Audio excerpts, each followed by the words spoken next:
көргөн Манхэттен Бридж. Эртең менен мияктан тамак берет экен. Аябай сонун экен тамактар. Өзүң бүт баарын даярдайт экенсиң. Мияктан тостер кылыш керек экен, нанды, мияктан картошка, жумуртка, ар кандай бирдемелерди өзүң жазып алат экенсиң да. Мен сиздерге өткөндө обещать эткен, айткан русский рекламаны бир сыйра карап чыгалы, достор. Ана мияка бүгүн алган тетрадка оюнга катышкан бүт мекендештерибизди жазабыз. Мен бүгүн кеч бир 2 саат, 3 саат, 4 саат кетирсем дагы списоктун баарын жазып, оюндарды уюштуруп, русский рекламаны көрөлү. Мына, достор. Русский реклама деген газета 208 страница экен. Болгону мына 25 цент. 23 июльда чыккан газета экен бул. Мына первая в истории русской иммиграции в Америке еженедельная информационно-коммерческая газета дейт. Бизге эми кызыктуу жерлерди издейли. Биринчи бети мындай экен. Мен кызыктуу жери болгондо мен жакындатып көрсөтөм. Булар бизге кызыгы жок. Ар кандай Бруклинде, Манхэттенде болгон жаңылыктар экен. Так, могул жерде мына мякта содержание дейт. Содержание бизге эмне керек?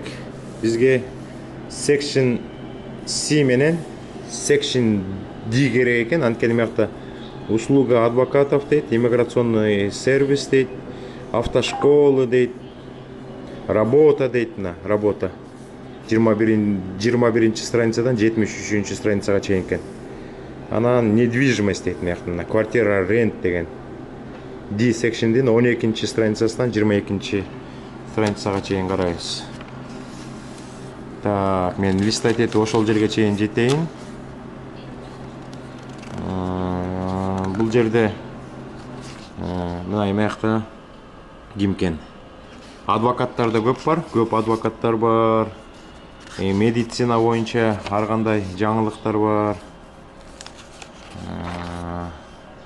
Азыр мен ачып кете берейин. Мелания не хотела веселиться дейт.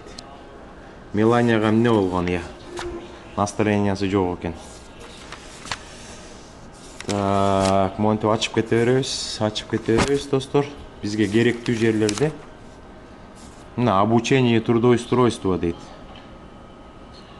Бруклин. Мякта эмне рекламалар бар экен? Уроки музыки дейт, математики дейт. Баягы балдарга атайын мугалимдерди нанимать үчүн. Уроки фортепиано дейт. Фортепиано, гитара. Бул жака келгенде ушу газетаны алып, балдарыңыздарга репетитор керек болсо, ушул жерден тапса болот, достор. Азыр мындай кете берели. Кашпировскийдин сүрөтү жүрөт мякта. Кашпировский дагы Америкада көп жашады го. Мякта телевидениялардын программасы жүрөт. Так. Мякта көз ачык бир аялдардын сүрөттөрү ясновидящая дейт, от Бога дейт. Көз ачыктарга бара тургандар дагы ушул жактан реклама табышат экен. Так, бизге керектүү жерлер каякта болду экен азыр? Знакомство да бар мяктачы. Мына ана дейт. Знакомство, ана дейт. Мякта аял заты кээ бирлер бар да эми баягы. Убакыты жок, бошобойт, анан ушу газета аркылуу таанышып, бири-бири менен кезигишип. Булардын баары ана экен. Мыяк мына 10дон бар. Бул дагы ана экен. 10 дегени каякта болду экен? Мына 10 дегени. Знакомство, 10 дейт. Бир эмесин окуп коелу. Так, кайсынысын окуп коюшсак? Гражданин США ищет женщину из Средней Азии дейт. До 60 лет для брака дейт. Көрдүңүздөрбү? Гражданин США познакомиться для брака деп телефондорун жазып коюптур. Мыякта дагы американецтер бар да. Баягы жумуш аркасынан жүрүп, үй бүлөсү жок. Ошолор көбүнчөсү азиялык аял заты менен таанышкысы келет, анткени бизде аял заты тамакты таттуу жасайт, көңүл бурат. Мыякта мына собаки дейт, продаю дейт, животныйлар, коты дейт, птицы, аксессуары разные дейт, ар кандай нерселерди сата беришет. Мына башталды. Адвокат года дейт. Мына адвокат года Лариса Антоновской дейт. Юридическая фирма Алисы Антоновской. Могу мен келгенде эле ушул адвокат бар болчу да. Могу адвокат Артур Гершфелд деген адвокатты мен ошо келгенде эле ошо русский рекламаны алганда биринчи жолу ошондо көргөм да, ошондон бери жүрөт рекламасы. Адвокаттарды издебей эле коюңуздар. Менде өткөндө айтпадым беле? Юля деген адвокат бар, мыякта стажы 20дан ашык жыл болду. Ошол кыргыз жарандардын көбүнө жардам берет, анан жардам бере берет да. Мына автошкола дейт. Автошколаларды көрүп атасыздарбы? Мына автошкола. Автошколалардын ар кандай түрлөрү, мыякта телефондору бар. Мына буякта мен сиздерге жакындатып көрсөтүп коеюн, сиздер деле акырындан өзүңүздөр окуп информация ала берсеңиздер болот. Мына Бруклин дейт. Бруклин, Нью-Йорк. 5-часовая лекция дейт. Изначальные экзамены дейт. Среда 5 p.m. воскресенье дейт. Бул жакта деген мына автошкола. Трактын окуусун окутат экен. Профессиональная подготовка на русском и на английском языках, на пермит и роуд тест дейт. На трак и автобус дейт. С автоматической и ручной коробкой дейт. 20 лет практики дейт. Көрдүңүздөрбү? Бул дагы commercial driver license'тин немеси экен, школасы экен, 26 жылдан бери бизнесте иштейт. Самые низкие цены на траках дейт. Адрес жазылып турат мына. Адрес жазылып турат. Автошколалар мына ушул барак жалаң автошкол. Автошколдон окуш үчүн сиздер DMV'ге барып экзамен тапшырышыңар керек, анан автошколага барсаңар калганын автошкола өзү бүтүрөт. Мыякта болсо автомобилдер сатылат экен. 2000 до 2000 года 2001ден баштап 2006 жылга чейин автомобилдер, 2007ден 2017 жылга чейин. Жаңы келгенде ушундай мындай кичине 2001ден 2006 жылга чейин автомашиналарды карап көрөлү. Мыякта эмне сатылат мына? Продается BMW X5 дейт. 2006 жылғы екен. Пробегін жазыптыр 195. Хорошее состояние, басы $2700 екен. Телефонын жазылып турат, көрсөңүздөр болот. Да кандай кичине арзаныраак машиналар бар екен, азыр көрөбүз азыр. Мына продам Nissan Maxima дейт. 2000 жылғы екен. $500. $500 сатып атат. Дагы эмнелер бар экен, кана көрөлү азыр. Баалары жазылган. Так. Баалар жазылган. Трактор, куплю трак дейт. Запчасть сатылат экен. Азыр бизге жумуш кызык. Мына moving дейт. Вызов мусора дейт. Мыякта көбүнчө үйлөрдү ремонт жасашат да, мыяктачы. Анан ошол жактан чыккан мусорларды ушуга чалып коюп, акчасын төлөп берсеңер алып кетет экен. Перевозки дейт. Трактын услугалар экен, мыяк жалаң. Эки жакка көчкөндө, мусор чыгарганда экен. Анан мыякта мына азыр көрөбүз.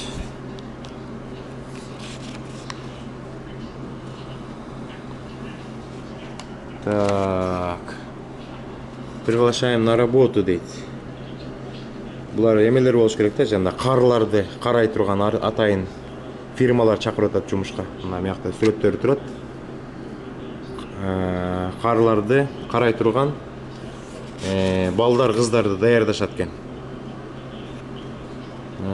Запа бенефиты дейт. Высокая почасовая оплата дейт, $19 дейт. Биз келгенде бүт жумуштардын баары 7, 8, $10 эле, азыр өсүптүр да. Так, мына работа по уходу дейт. Мына моякта дагы окусаңыздар болот. Мына карларды карай турган балдар кыздар. Абушкалар болуп калса, балдар да караса болот. Карыган кемпирлер болсо, кыздар караса болот. Ошондой мына бул страницанын баары ушундай экен. Мыякта мына кары кишилерди карай турган фирмалар чакырып атат. Мына мыякта көрүп атасыңар.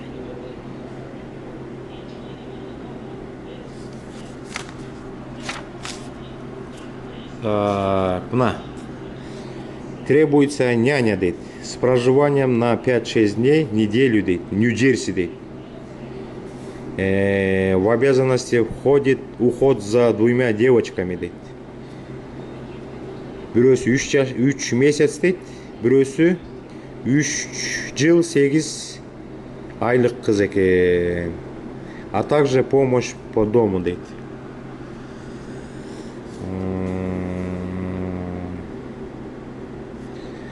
Срочно требуется легальный мужчина от 35 до 65 лет с водительскими правами на работу по уходу за больными, дейт. С проживанием дейт. На 3 дня в неделю дейт. Плюс компенсация от семьи дейт. Устройство через агентство плюс компенсация от семьи дейт. $690 дейт. Бул жумасын $690 окшойт да. Мына ошолорду кичине жакшылап эметели, мен сиздерге да айтпадым белем. Мына Бруклин дейт. Няня к девочке 1,5 года дейт. Работа без проживания дейт. Мына телефон жазып коюптур. 917 957 99 93.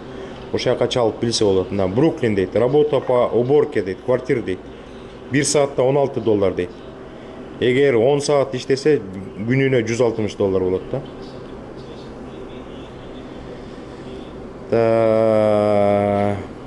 На Брайтон Бич дейт. С 5 июля работа по уходу за больным стариком дейт. 6 дней дейт, неделю с проживанием дейт. Телефон жазып коюптур. Мына ушундай рекламалар чыгып турат. Мен сиздерге мындай кичине жайдан көрсөтүп койсом, может сиздерге кызык реклама көрүп калышыңыздар мүмкүн да. Айырмасы жок. Бул Америкадан чалса болот, же болбосо Кыргызстандан деле ушул номерлерге чалса болот да. Мен Кыргызстанда жүргөндө Америкага простой телефондон эле Ошкадан чалчумун. Ошка эме болчу да, арзан болчу. Мына Квинс дейт. Няня работа с проживанием дейт. $800 төлөшөт экен 6 днейге, 6 күнгө. Телефон жазып коюптур мына. Дагы мына карап кете беребиз. Карап кете беребиз мыяктан. Баалар жазылган немелерди мен бир сыйра карагандай болуп атам да. Мына Бруклин дейт. Няня работа с проживанием дейт. 6-7 дней неделю дейт. $100 күнүгө дейт. Көрүп атасыздар. $100 күнүгө телефон жазып коюптур. Дагы карап кете беребиз. Мыякта дагы кайсы жерде турат. Баалары менен жазылган немелерди карап атам. Атак мына рекламалардын баарын көрүп атасыздар.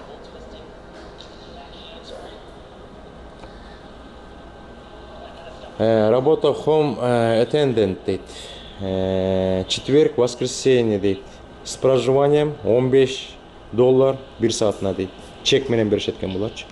Чек менен иштеш үчүн мыякта официально болуш керек да. Разрешение на работу болуш керек. Так, мына булардын баары. Мына foreman, drivers, helper дейт. Moving компания окшойт да, бул мына moving компания дейт. Булардын баары мына. На продуктовую базу в Бруклине требуется профессиональный водитель на трак дейт. 16 эле фит экен да. Биздики 53 фит да, булардыкы 16 эле фит экен. Кичинекей трактор экен. 5 дней неделю дейт. А может $100 төлөшөт. Күнүгө $100, 120, 130, 150ге чейин барат болуш керек. Азыр мен ошо баалары менен кызык болуп атат да бизгечи көбүнчөсү. Мына буякта да траковый компания жумушка чакырып атат. Мына требуются водители CDL дейт.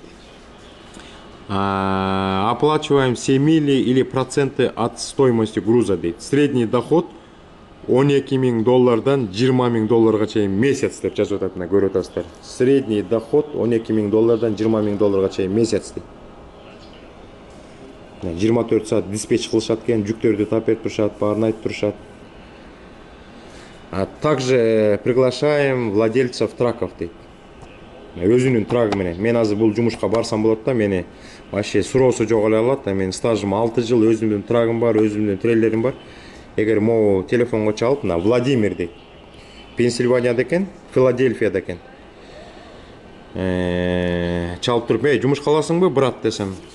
Стаж канча болду дейт. 6 жыл болду десем, анда колдон буттан өзү келип сүйрөп кетет Агаяга чейин.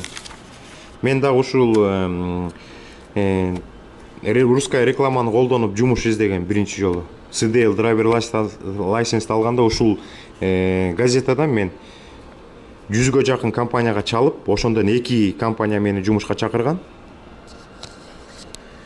Достор, ошо 2 компания мени жумушка чакырып, бирөөсү Пенсильванияда болчу, бирөөсү Сакраменто деп эмеде болчу, Калифорнияда болчу. Анан Сакраменто алыс деп мен Пенсильванияга баргам да. Анан бирок силер ушундай кийин CDL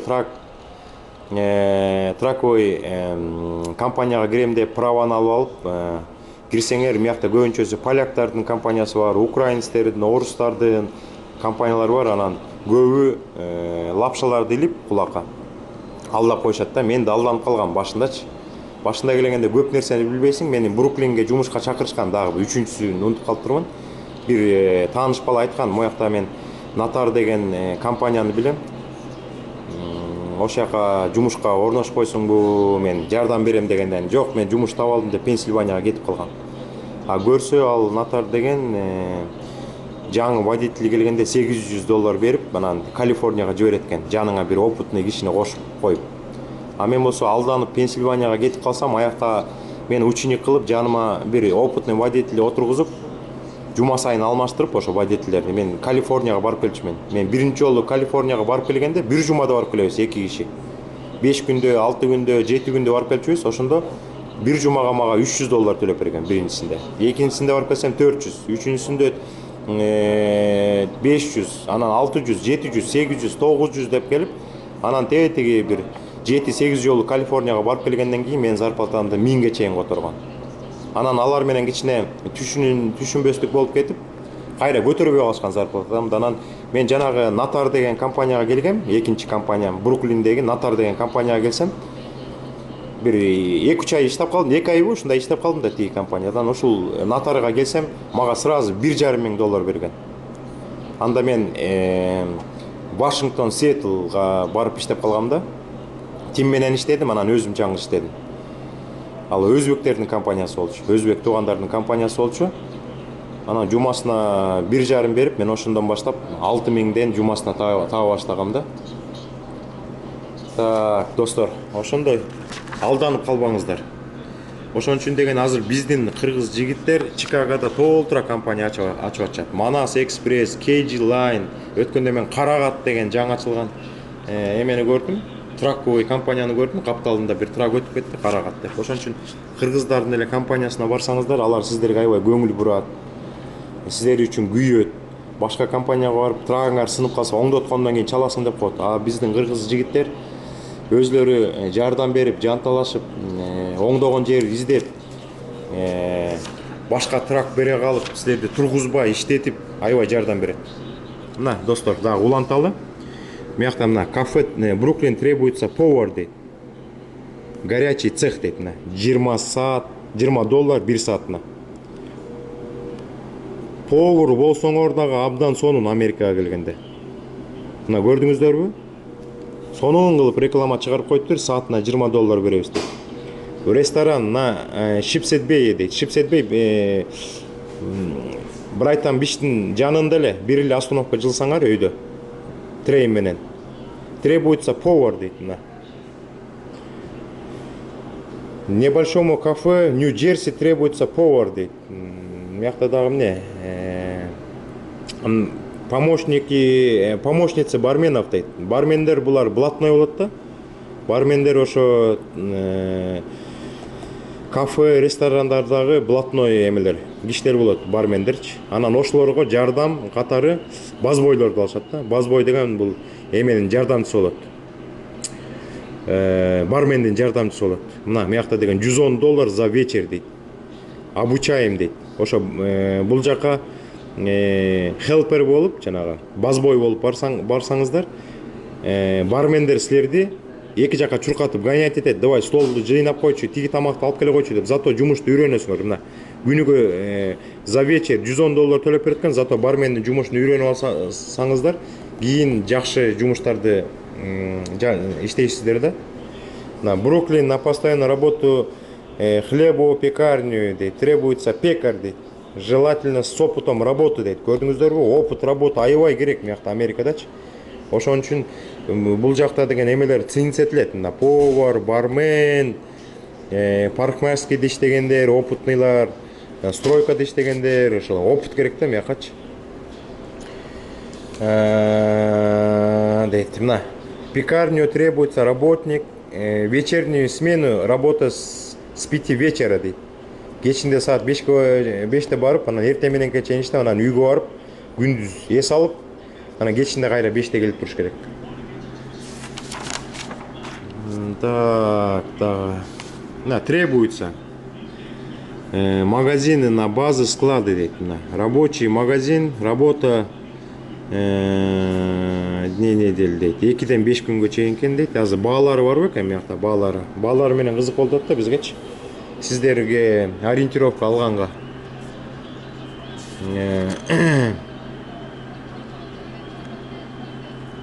Так, дейт. Нелер бар экен мыякта?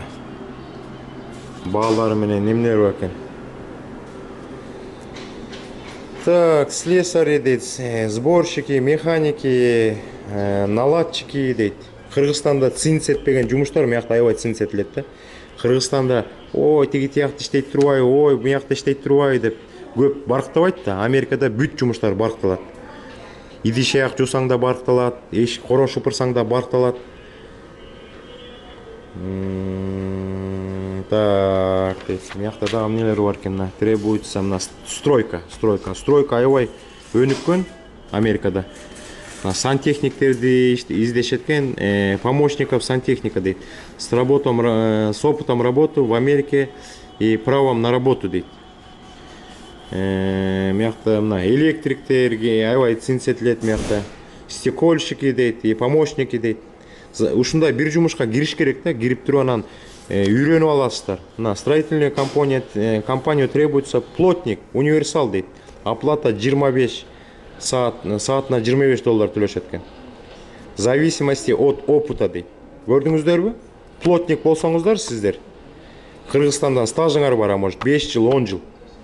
Силер мияка келип айтасыздар, мен опытым бар дейт. Алар бирдеме жасап көрсөтчү дейт.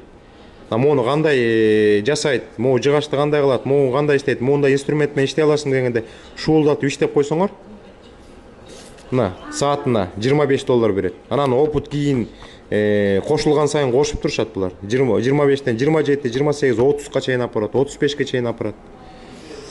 Мына вышки сотовой связи дейт. Көп балдар сурайт да ошонучу. Вышки сотовой связи дейт. Высокая оплата труда каждые 2 недели дейт. 2 жумада бир берет экен зарплатаны. Обучение персонала дейт. Өзлөрү үйрөтүшөт. Карьерный рост дейт. Оплата $225 в день дейт. Бир күндө $225. Жакшы да бул. 6 күн иштеп койсоңор $1,500 жумасына. Бир айда 6,000 болот. Жумасына 1,5, бир айда $6,000. Мына командировочный экен да мындай. Мен да бир жаш баланы билем, кыргыз жигит. Мияка келип ушундай сотовый компанияда иштейт. Ар кайсы штаттарды кыдырып. Анан чарчаганда үйгө барам десе, өзлөрү самолетко же автобуска өзлөрү билет сатып беришет экен. мына маяктан эле сиздерге акырын көрсөтүп коеюнчу. Мына өзүңүздөр окуңуздар. Требуется дейт маляры, шпаклевщики со стажем дейт $170 день дейт. Английский не обязателен дейт.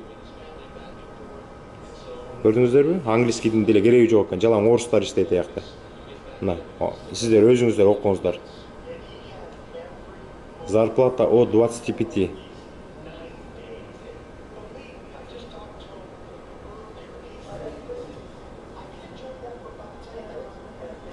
На работу требуется электрики дейт. Опыт желателен дейт. Кыргызстандын опыты жарай берет. Самое главное сиздер мондай жасайт, тигиндей жасайт деп көрсөтүп берсеңиздер. Мен деле келип башында лестница жасап иштегем дейт. Эчтеке билчү эмесмин. 2 жыл ошол жерде иштедим, 2 жылдан кийин мастер болуп калгам да. Мен өзүмдүн үйрөткөн учителимен жакшыраак жасап калгам. Учителимдин жини келип, ичи күйө баштаган акыркы күндөрү. Срочно требуется мастер приятной внешности со знанием английского на все виды мужских стрижек дейт. $100, $140 эркек бала издеп атыптыр. $140 төлөйт экен, стрижка кылыш керек экен. Мына парикмахерскийге издеп атышат булар. Так, нас парикмахерский Бруклин дейт. Срочно требуется мужской мастер дейт. Со стажем работы на хороших условиях дейт. Миякта деген Кыргызстанда дагы бар да 4 жыл 5 жыл иштеп жүргөн парикмахер болуп жүргөн жигиттер, кыздар. Мына ошолорго жумуш. Мына салон дейт. Салонго жумушка чакырып атат.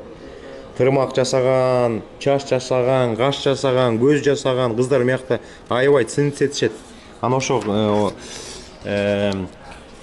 ошондой кыздар келип, маникюр, педикюр, парикмахерский кыздар келип, кичине мияктан үйрөнүп иштеп. Анан деген өзлөрү окусун бүтүп мияктан, анан өзүнчө салон ачып кеткен көп кыздар бар миякта. Мияктан бизнес ачам деген Америкада аябай жеңил. Анткени мияка только эме керек, жанагы бир сертификат керек. Биз мына машина айдайбыз деп драйвер лайсенс алып атабыз. Эгер сиздер ошо маникюрный салон ачам же педикюрный парикмахерский ачам десеңиздер, атайын окусу болот. Ошонусун бир 2-3 ай окуп коесуздар. Сертификатын алгандан кийин бүттү. Коммерция кылып, коммерция менен займаться эте берсе болот. Ача берсе болот. Рентке помещение алып ачышат баардыгычы. Ошондой достор, мияктан бүт жумуш керек. Америкага бүт жумуш керек. Эмне жумуш болсо дагы башка жерде цинцет этилбеген жумуштардын баары миякта аябай бартуу. Миякта готовый коммерцияларды да сатышат. Бизнесы продаю дейт. Продается аренда дейт. Мияктан азыр бирөөнү табабыз азыр.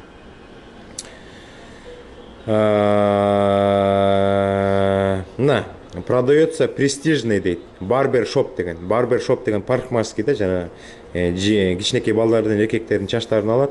Мына мияктан жазып коюптур. 5 кресло бар экен. 7 лет лиз дейт. Бул может 7 жылга эмеге арендага берет. Мына продается грузинский ресторан дейт. Налаженный бизнес дейт. Барасыздар, грузинский ресторанды сатып аласыздар да бүт иштете бересиздер. Кийин булчу, кийин келип бутка тургандан кийин кээ бирөө коммерцияны өзү баштагысы келбейт да, ушундай готовый бизнестер сатып алышат. Миякта көбүнчө могу грузинский ресторан деп атпайбы, муну жаңыз киши ачкан эмес. Муну 2, 3, 4 киши чогулуп ачышат миякта бизнести. Анан кийин ушинтип анан ба сатып, бөлүнүп өзлөрүнчө ачып кетишет. В связи с переездом на Шипсетбей продается кафе, очень занятый бизнес дейт. Кафе сатылат, ошондой готовый бизнестерде сатылат. Моякта эмне что-то салон дейт го, продается занятый салон красоты дейт. Продается занятый салон красоты на Кинс-Хайвей дейт. Кинс-Хайвей деген аябай сонун район. Муякта Брайтон-Бичтен өйдө унутуп калыш керек да, мияктын райондорун. Шипсетбейден өйдө Кинс-Хайвей деген дагы бар. Ошо Кинс-Хайвейде дагы орусча сүйлөгөн кишилер көп, кыргыздар да көп жашайт. Ошо жакта мына 6 жылдан бери бизнестеги кафе сатылып атыптыр. Просьба обращаться только серьезным дейт, заинтересованным деп телефон жазып коюптур. Мына ошондой достор. азыр мияктан азыр мына квартирага келдик. Мына квартира дейт, рент дейт. Мен дагы көптөн бери эмеде эмесмин.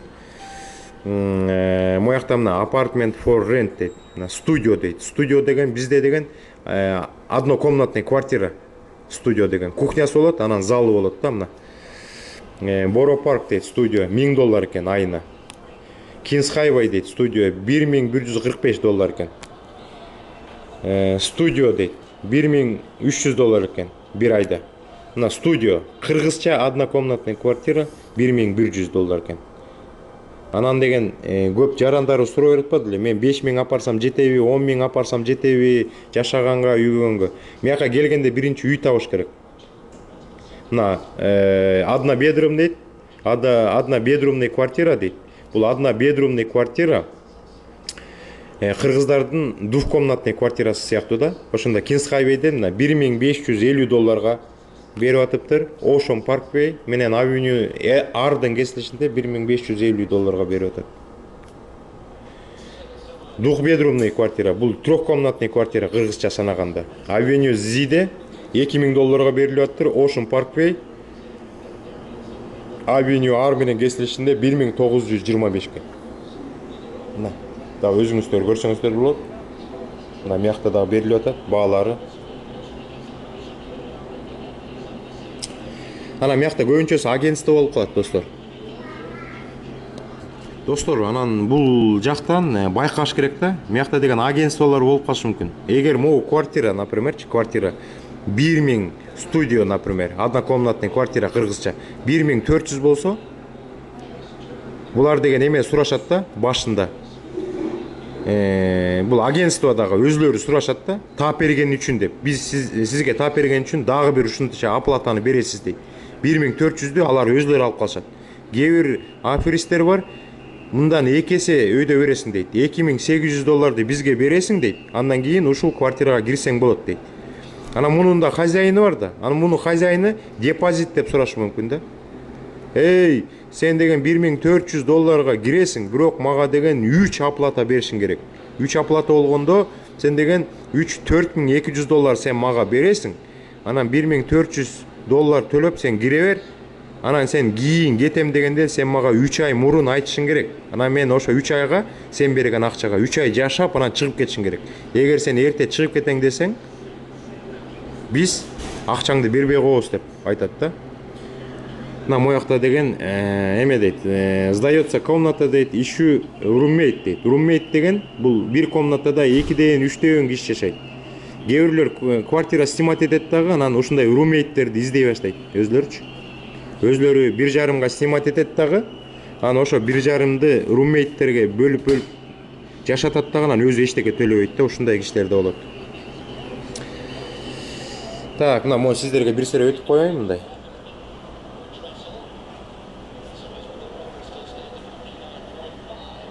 Ocean Parkway Kings Highway дейт. Сдаём комнату дейт. Бир комнатаны $700 сдавать этет экен. Например, ушу $700 бир комнатаны алып алышат да, 3 дос бала кирип алат. 3 дос бала кирип алат да, анан $230 чыгарып бир айда үчөө жашай берет. Биз да ошентип жашаганбыз. Үчөөбүз жашачубуз бир комната снимать этип алып. Башында келгенде сдам отдельную комнату дейт. $500 за все дейт. За все дегени бул свет, газ, пас, сус бүт баары кирет. Мына сдается отдельный комната дейт. Сиздер эки киши болуп келсеңиздер дагы, жаңы үй бүлө келсе дагы, ушундай бир комнатаны снимать этип аласыздар дагы, $500 төлөйсүздөр. $250 болуп калат ар бир кишиге. Бир айга $500 нормальный. Так, мына мякта реклама көп. Өзүңүздөр деле мындай шашпай карасаңыздар, мен да жылдырып берейин.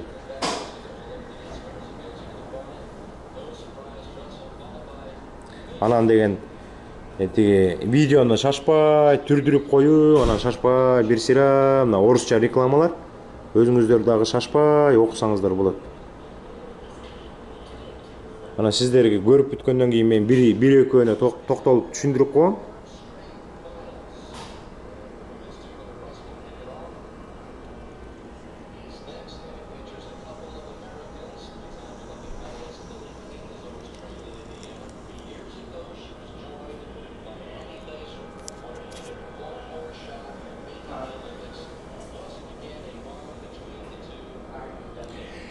бир экөөнү түшүндүрүп берейин сиздерге. Бул жакта бир реклама турат. 15-й Брайтон дейт. Мына Брайтон 15 экен. Сдам большую уютную мебелированную комнату билдинг дейт. Билдинг деген бул этаж үй да, 4, 5, 6 этаж үйлөр. Ошондун ичинде однобедрумный же двухбедрумный квартиранын бир комнатасын сдавать этет экен да. Мактан да баа көрүп калдым го дейм. Сдам комнату дейт 250. Бир комнатаны $250 берет экен. Сдам отдельную комнату дейт $700 дейт. Мына баалары менен жазылган нерселер. Мына квартиры rent apartments дейт. Мына өзүңүздөр окусаңыздар болот. Дагы жылдырып берейин. Мояктан баштап.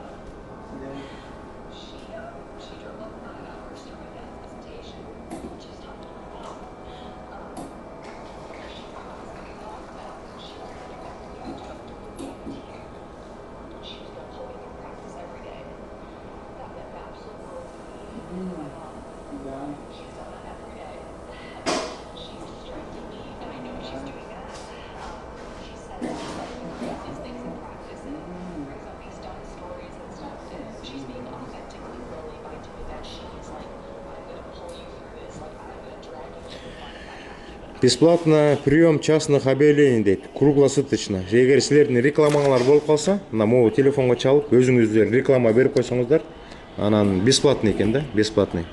Так, могу барактан эмнени көрдүк биз? На 11-чи Брайтон дейт. 11-чи Брайтон, сдам комнату, второй этаж, частный дом дейт. Частный домдон экен, бир комната сдавать эткен $725. Башында келгенде ушундай жашашат да, акча тартыш болот. Бир комната снимать этип алыш керек.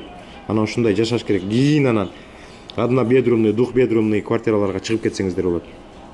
На Кинс Хайвей дейт. Бул дагы абдан сонун эме район. Сдам отдельную мебелированную комнату дейт $750, включая свет, газ, интернет дейт. Көрдүңүздөрбү? 347 266 0843 деген. Кыргызстандан деле чалса болот да. Например, силер бул жака келем десеңер, самолетко билет алып койдуңуздар. Бир жумадан кийин учабыз дегенде, ушуга же 3 күндөн кийин учабыз дегенде ушундай жерлерге чалып коюп, сүйлөшүп коюп, ана биз келебиз, кармап туруңуз, тигүү деп сүйлөшүп, же болбосо буяктагы тааныштарга айтып коюп койсоңуздар, квартира даярдап турат да, дагы эмне бар экен, дагы эмелери менен жазылган, суммасы менен жазылган. Суммасы менен жазылгандардан мына буякта Forest Hill дейт. Сдам место в комнате дейт. А бул уже бир комнатада уже жашашат. Бир комнатада может бирөө жашайт, а может бир кыз жашайт, а может бир бала жашайт, анан жанынан место берип атат сиздергечи $350. Бир кыргыз жигити келди, например, ушул рекламаны көрүп калды. Сдам место в комнате деп анан чалсаңар, жооп берип кел деди. Адрести айтканда барсаңар, ал айтышы мүмкүн. Мен $700 ушу комнатаны снимать этем. 350-нü сен төлө, 350 мен төлөйүн, чогуу жашайлы деп. Анан ошол баланы же кызды карашыңар керек жакшылап. Аферистер болуп калышы мүмкүн. Силер сумкаңарды таштап коюп анан жумушка кетип калсаңыздар, келсеңиздер эчтекеңерди таппай калышыңар мүмкүн. Ошон үчүн абайлаңыздар. Гарлем дейт. Сдам комнаты $800. Бир комнатаны $800. Анан комнатадагы ар кандай болуп калышы мүмкүн. Эми барганда билинет да, комната чоң болуп калышы мүмкүн. Комната кичинекей болуп калышы мүмкүн. Ошентип биз кечке отура беребиз, туугандар. Эгер бул газетанын аягына чейин отурсак, мыякта мына рекламалардын түрлөрү, мына большие паркетные полы дейт. Мыякта деген частниктер деле өзүлөрү жаза берет. Силер деле кийин колуңарды көндүрүп алып, мыяка ушул рекламага өзүңөр эле объявление берип коюп, мен кешки иштейм, мен наличкага иштейм деп туруп эле анан барып өзүңөр эле иштей берсеңиздер болот. Ушундай кыргыз жигиттери бар. Өзлөрү мастер болуп алат дагы, анан жанына 1-2 ученик алып алышат дагы, анан ушундай рекламалардан издеп атып, анан кийин постоянный клиент таап алып, анан өзлөрү эметип объявление берип ушундай жерге, мен ушундай ремонттор жасайм деп. Анан аларга кишилер чалат, барып жумуштарын жасап берип коюп, акчаларын алып ушундай бизнес кылган кыргыз жигиттери толтура мыякта. Мына мояктан бир акыркы баракты көрсөтөйүн, ошо менен эметели. Достор, бүтүрөлү, анан мага дагы бул жакта оюндун результатын чыгарыш үчүн даярданышым керек да. Мына квартира в rent апартмент дейт. Мен сиздерге бир сере өтүп берейин. Сиздер өзүңүздөр дагы шашпа бир сире окуп чыксаңыздар болот да.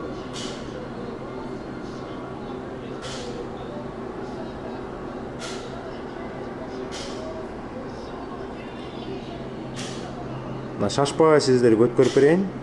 Ар кандай объявлениялар болуп атат, мен дагы четинен окуп атам.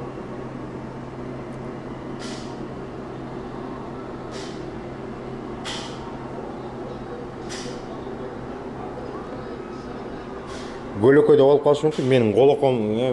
Менин колумдун дагы эмеси түшүп атат.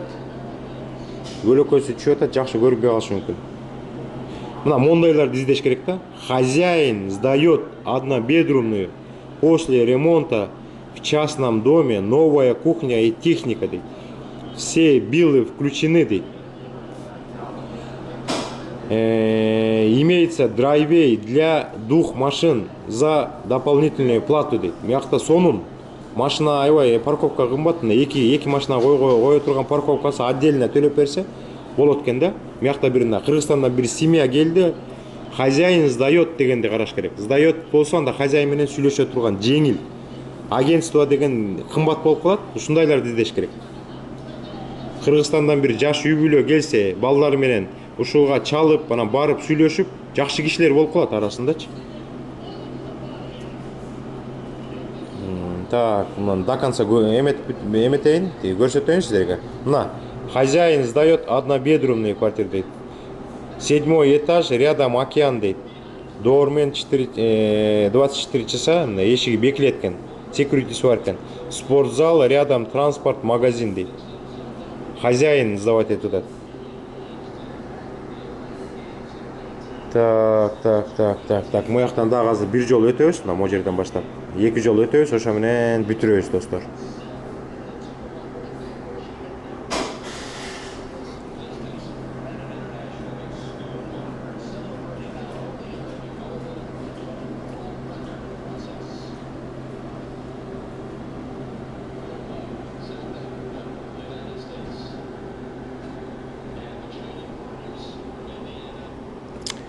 Ушул эмени бир сире разборки кылып эле, мыяктан кээ-бирөөнү окуйбуз.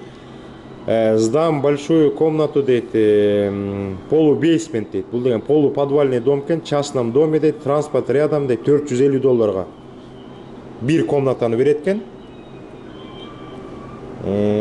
Так, дагы эмне? Мен дегенде баасы менен кызыктырып атат да магачы.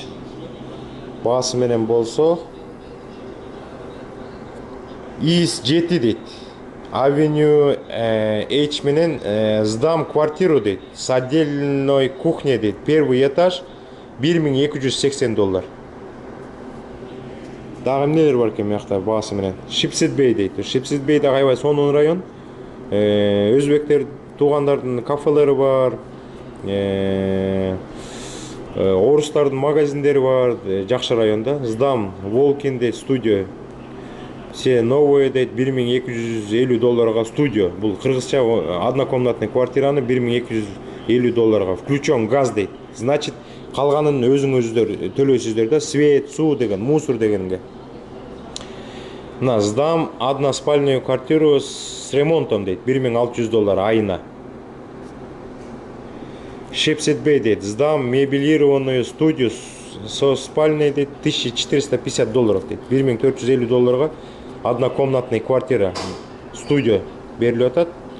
Дагы баалары менен так.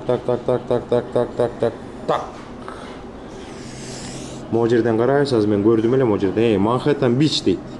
Сдам студию, отдельная кухня, дейт, $1475. Ой, жаңы келгенде однокомнатный квартира нормально эле да. Даже үй бүлө турса болот да, спокойно. На $1475 айына. Жакшы жумушка кирип алса, жолдошу жакшы жумушка кирсе, жубайы жакшы жумушка кирип алса, бир айда 1475 оюнчук эле болуп калат. Так, мыякта сдам однобедрумный, дейт, $1000 берет экен. Мыякта Нострант, дейт. Нострант авеню, мен Нострантта жашадым беле, жакта Ютричте жашадым беле. Сдам студия, дейт, билдинг, дейт, $1360. Газ включен, дейт, без посредников. Мына ушундайларды издеш керек. чисто өзлөрү берип атат. Однокомнатный квартира $1360. Анан булар менен бул агентствого акча бербейсиңер, а может бул киши дагы бир оплата сурашы мүмкүн. $1360 азыр бер, анан $1360 төлөп туруп кире бер. Анан сен кийин кетерде бир ай мурун мага айтасың, анан ошо $1360 бербедиң беле, ошого ошол окончательный бир айды жашап коюп кете бер дейт да. Эгер сен айтпай кетем десең, анда бербейм дейт. Ушундай депозит деген эме балия бар да мияктачы. Шипсетбей дейт. Сдам мебелированную студию со спальней дейт. Капремонттон өтүп тур $1450. Миякта студио, Кыргызстан боюнча однокомнатный квартира $1450. Ана мына бүтөбүз деп эң акыркы объявленияны окуп коеюн, достор. Эмонс Авеню дейт. Сдам мебелированную студию $1100 за все дейт, достор. Мына Кыргызстандан үй бүлө келди. Жубайы жолдошу менен келди, а может 2 баласы бар, 3 баласы бар. Ой, жетет да однокомнатный квартира. $1100 дейт. Мына ошону менен ушундай бүтүрөлү, достор. Мына мияктан дагы объявлениялар түгөнбөйт. Мына мияктан деген уже үйлөр сатыла башташат. Ана мияктан мына двухбедрумный квартира эмелер чыга баштады. Булар эмне сатылат бекен же эмне алат экен? Так. Брайтон дейт. Сдам дейт. Сдам дейт. Мияктан көрүп атам. Коем, сиздердин көңүлүңүздөрдү калтырбай 1-2 объявление окуп коеюн, ошо менен бүтүрөлү. Мияктан мына двухбедрумный квартира 3 комнатный Кыргызстан боюнча $2100 за все дейт. Так, мояктан не дейт? Сдается дом рент дейт. Уже частный үйдү алсаңыздар болот экен. Сдается двухбедрумный апартмент дейт. Рент 2 года, 2 жылга берилет экен. Middle Village дейт. Сдам двухбедрумный $1600 трехкомнатный квартира Кыргызстан боюнча санаганда. А так американский двухбедрумный дейт. Ошо менен эме түгөндү. Достор, ушу менен мына миякта да объявлениялар бар. Миякта мына ремонт, строительство деген эмелер бар миякта мына. Объявлениялар көп миякта. Буяктагы миякта ремонт, строительство, услуги дейт. Полы дейт, шлифуем дейт, ремонтируем дейт, укладываем новые дейт да. Бул номерге чалып койсоңуздар келип бүт паркет боюнча бүт проблеманы чечип кетишет экен, акчасын төлөп берсе. Ошондой ана миякта цветной болуп кетет, ана миякта дагы эмелер бар, новостилер бар, криминальный хроникаларды, полицейская хроника дейт миякта. Бруклинде эмне болду, кайсы магазинде тоноп кетти, кимди сүзүп кетти, мияктан бул магазинден ким эмнени уурдап алды деп ошентип эмелер чыгып турат. Миякта уурлук кылган аябай жаман нерсе да. Мияктан уурлук кылып кармалып калса, грин картаңыздар болсо дагы грин картаны лишат этип туруп кайра депортация кылышы мүмкүн. Ошон үчүн мен да баягы эле жубайым экөөбүз бир магазинге кирсек, Walmart деген магазинге кирсек, бир американец бала акырын бир винону алып туруп свитердин ичине салып туруп чыгып кетип калды да. Анан ушундай нерселерди көргөндө кээ бирөө айтат, кээ бирөө айтпайт. Анан айтканда да проблема башталат. Полицейскийлер келип алып, анан сени сүйрөй баштайт. Сени кайдан көрдүң? Сен соучастник эмессиңби? Жүрү участокко бар. Анан муну жазып бер, анан тигини жазып бер, тигүү деп. Анан тиги балага ишенич кайдан?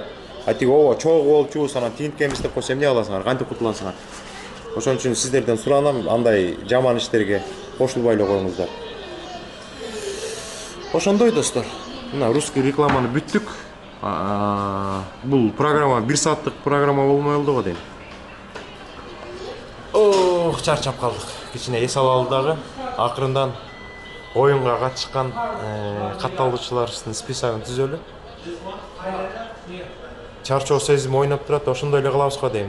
Мында көп катышты, где-то 100гө жакын, может 150гө жакын биздин катталуучу оюнга катышса, ошолордун списогун мурдагыдай эле жазып, мен аккуратно. Мына Салимушка бар, Салимушкага ишенесиздер да. Бир идишке салып туруп эле тегеретип туруп эле, анан ошол жактан бирөөнү тандайбыз, бир мекендешибизди. Анан кимдин аты чыкса, Оштон болобу, Баткенден болобу, Нарынданбы, Таластанбы, Ысык көлдөнбү, Жалал-Абадтанбы, Чүйдөнбү, бизге айырмасы жок. Биз чын көңүлдөн ошо уткан жараныбызга салып ийебиз. Ошо жараныбыз өткөндө биздин акыркы утуучубуз Кутманбек үйүнө стол накрывать этип аябай майрамдап коюптур сүйүнгөнүнөн. Жакшылык болсун деп. Ошо анан кийин мага жазып калды, ошо ар жакта эки апа отурбады эле, ошол эки апа дагы аябай батасын берди деп аткан. Ошо апалар көп жашасын, биздин аталар, апалар көп жашасын. Ошондой достор. Оюндан кезигебиз.